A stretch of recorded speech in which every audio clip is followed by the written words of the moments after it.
ओ श्री दसपा नगरे सामुंडा माता जीर नाम प्राण प्रतिष्ठा होवे जोर सा।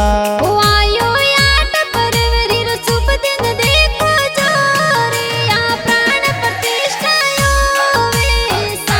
ओ आयो 10 फरवरी रो शुभ दिन देखो जोर प्राण प्रतिष्ठा होवे जोर सा।